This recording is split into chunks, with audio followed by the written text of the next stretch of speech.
বুদ্ধিমান পুরুষে আকৃষ্ট হন রীতা ভরি।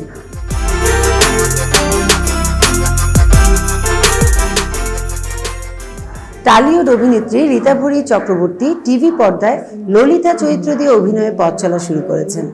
সদ্যই ৩২ বছরের কোটায় পা রাখলেন তিনি।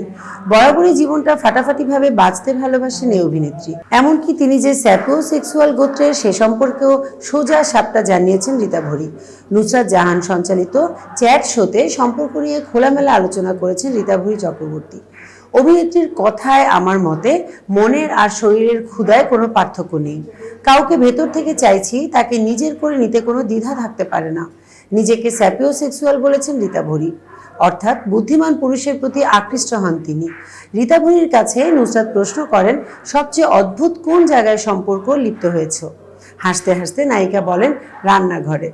তবে নিজের বাড়ির কিচেন নয়, অন্যের বাড়ির। অভিনেত্রীর এমন উত্তর শুনে চমকে ওঠেন নুসরাত। পাল্টা জিজ্ঞেস করেন, সব জিনিসগুলো ঠিকঠাক ছিল? মাথায় হাত রেখে রীতা ভরির জবাব, একদম নয়।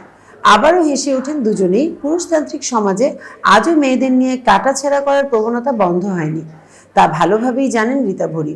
তিনি বলেন, একটা ছেলের একাধিক বান্ধবী থাকলে সেটা নিয়ে সমস্যা হয় না, কিন্তু একজন মেয়ের একাধিক প্রেমিক থাকলে তাকে আজে বাজে তকমা দেওয়া হয়।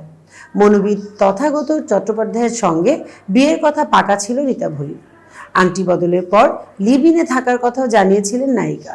তবে আচমকাই দূরত্ব তৈরি হয় দুজনের। যদিও গত বছর লক্ষ্মী পুজোয় ফের কাছাকাছি দেখা যায় তাদের। গত মার্চে তথাগতর জন্মদিনে আদুরে শুভেচ্ছাও জানান রীতা ভরি। জল্পনা ভাঙার সম্পর্ক জোড়া লেগেছে। তবে তথাগতর সঙ্গে নিজের সম্পর্ক নিয়ে আপাতত চুপই থাকছেন এই অভিনেত্রী। এতক্ষণ বার্তা বৈঠকের সঙ্গে থাকার জন্য ধন্যবাদ। নতুন নতুন তথ্য ও সংবাদ পেতে বার্তা বৈঠকের ইউটিউব চ্যানেল ও ফেসবুক পেজের সঙ্গেই থাকুন।